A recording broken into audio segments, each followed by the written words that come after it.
Яңалыклар чыгарылышы үз ишен башлап җибәрде. Студияда Лилия Гатина алга таба кайбер темалар турында кыскача.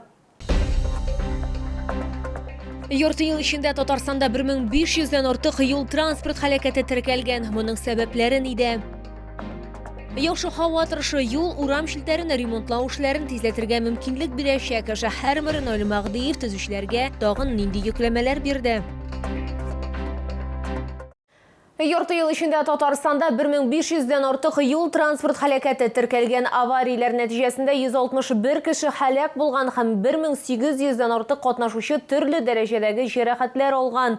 Бу хакта Ичке эшләр министрлыгының Татарстан Республикасы буенча Дәүләт автоинспекциясе идарәсе башлыгы урынбасары Дамир Бикмөхәммәтов сөйләде. Иң авыр нәтиҗәләр каршы як полосага чыгу белән бәйле һәлакәтләрдә теркәлә дип белдерә ведомство. Тулырак алдагы минутларда сөйләрбез. Ярты ел эчендә каршы як полосага чыгу аркасында республикада 98 юл транспорт һәлакәте булган, аларда 49 кеше һәлак булган һәм тагын 156 кеше зыян күргән. Ел башыннан инспекторлар каршы як хәрәкәт полосасына чыгуның 10 меңнән артык очрагын булдырмый калган. Напомню, что за выезд на встречную полосу, нарушение правил дорожного движения, предусмотрен штраф в размере 7500 рублей. Или лишение права управления на срок от 4 до 6 месяцев. При повторном нарушении лишение права на срок 1 год. Татарстан юлларында тагын бер тупас хукук бозу булып, исере килеш машина йөртү кала. Мондый машина йөртүчеләр гаибе белән 63 авария теркәлгән. Аларда 19 кеше һәлак булган һәм 88 кеше җәрәхәтләр алган. За данное нарушение предусмотрен штраф 45 тысяч рублей с лишением права управления на срок от 1,5 до 2 лет. При повторном нарушении водитель наказывается по статье 264.1 Уголовного кодекса Российской Федерации. Максимальное наказание предусмотрено частью 1 этой статьи, это лишение свободы на срок до 2 лет, по части 2 до 3 лет. Быел мототранспорт катнашында 98 юл транспорт һәлакәте булган, аларда 8 кеше һәлак булган һәм 100дән артык кеше зыян күргән. Бу категория мотоцикллар гына түгел, квадроцикллар да керә дип ассызыклады Дамир Бикмөхәммәтов. Сельхозработа, он как раз вот сейчас начинается, да, и на дорогах могут появиться и сельхозтранспорт. Поэтому я напоминаю, что движение крупногабаритной тихоходной техники, оно существенно влияет на дорожную обстановку. Нужно быть всем участникам дорожного движения очень внимательными. При движении по трассам вблизи сельхозугодий необходимо соблюдать безопасную дистанцию, скорость, воздерживаться от необдуманных обгонов, особенно на участках с ограниченной видимостью, подъемах и спусках. Җәй гадәттәгечә аварияләр иң күп була торган вакыт. Ел башыннан республика юлларында 6 бала һәлак булган, шуларның 5-се пассажир булган. Барлыгы 5 ел эчендә республика 69 бәлик булмаган баласын югалткан. Яшүсмерләр арасында питбайк һәм мотоцикллар белән мавыгу модасы аеруча борчу тудыра дип сөйләде Дамир Бикмөхәммәтов. Напоминаю, что за передачу управления транспортным средством лицу, не имеющему права управления, предусмотрен штраф в размере 30 тысяч рублей, но может наступить и уголовная ответственность по статье 151.2 Уголовного кодекса Российской Федерации. Это вовлечение несовершеннолетнего в действие, угрожающего жизни.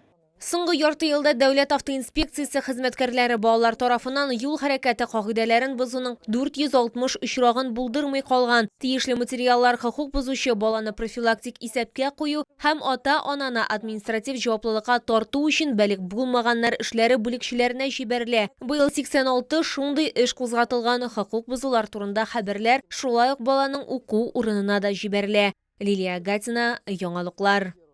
Татарстанда республиканы ягулык белән тәэмин итүне контрольда тоту өчен оператив штаб төзелде. Аны премьер-министр Алексей Песошин җитәкли. Буйрыкка республика рәисе Рөстәм Миңнеханов кул куйды. Штабка ягулык салу станцияләрендә ягулык булмау фактларын тикшерү һәм монополиягә каршы федераль хезмәтнең республика идарәсе белән берлектә ваклап сату бәяләренең нигезсез күтәрелүе очракларын ачыклау йөкләнгән. Җәмәгать транспорты, ашыгыч ярдәм, коммуналь юл һәм хокук саклау структураларын, шулай ук авыл хуҗалыгы предприятиеләрен ягулык белән тәэмин итүгә аерым игътибар бирелергә тиеш. Автомобиль күпләп җыелган урыннарда тәртип саклау өчен Татарстан башлыгы, Татарстан Республикасы буенча Эчке эшләр министрлыгын һәм дәүләт автоинспекциясын машина юллары ябылуга, ягулыкны саклау һәм ташу кагыйдәләрен бозуга юл куймаска, шулай ук аны законсыз сатуны туктатырга чакырды. Әгәр сезне берәр проблема борчыса яки шатаклы хәбәр җиткерәсегез килсә, безнең Макс кушамтасына мөрәҗәгать итегез. Фотосурәтләрегезне һәм видеоларыгызны 8939 311 31 31 телефоны буенча көтеп калабыз.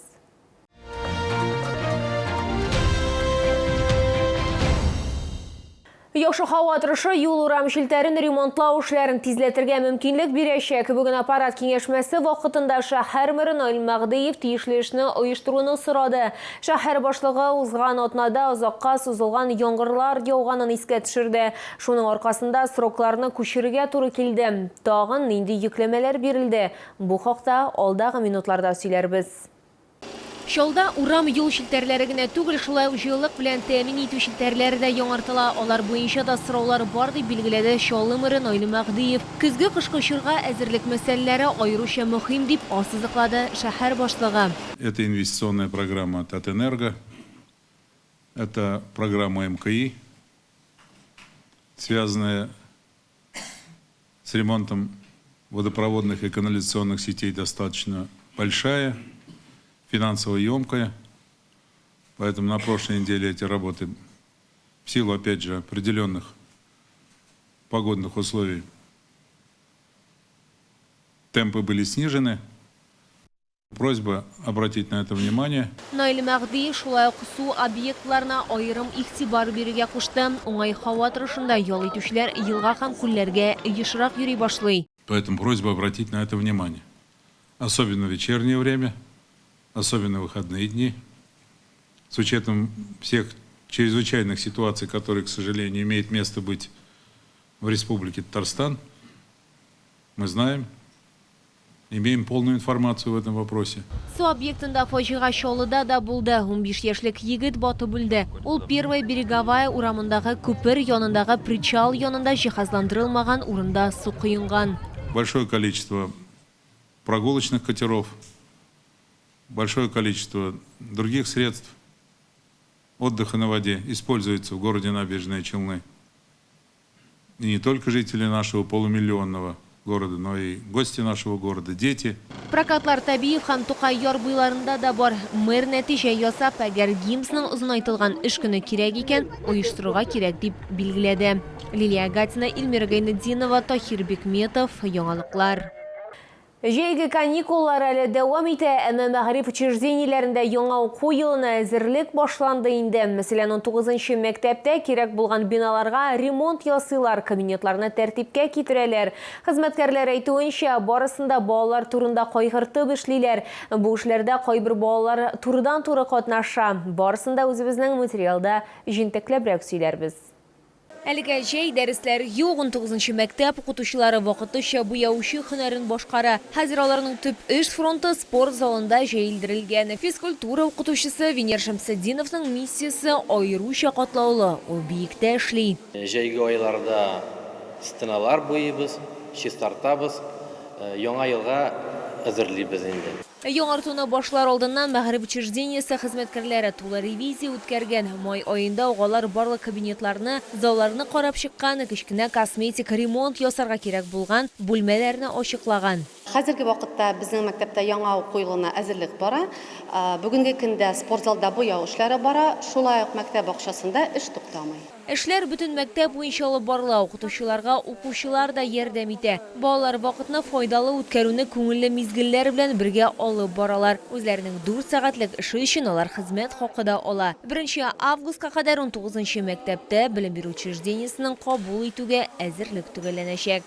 Лилия Гатина, Илмира Гайнетдинова, Сергей Вильданов, яңалыклар. Бу сезгә җиткерәсе соңгы мәгълүматыбыз иде. Мин Лилия Гатина, сезнең белән сау булашам һәм барчаларыгызга да уңышлы эш атнасы телим.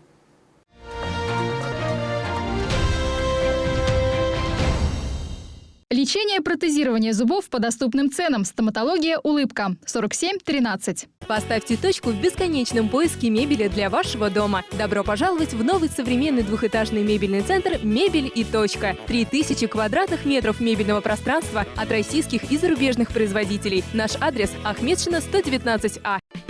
24 июля в 19:00 ресторан «Кинза» встречает гостей. Суперзвезда 90-х, невероятная Альфина Азгамова, восходящие звезды Хаят и Руслан Керамеддинов. Приходи на концерт сам, подари билет родителям, устрой незабываемый выходной в ресторане «Кинза».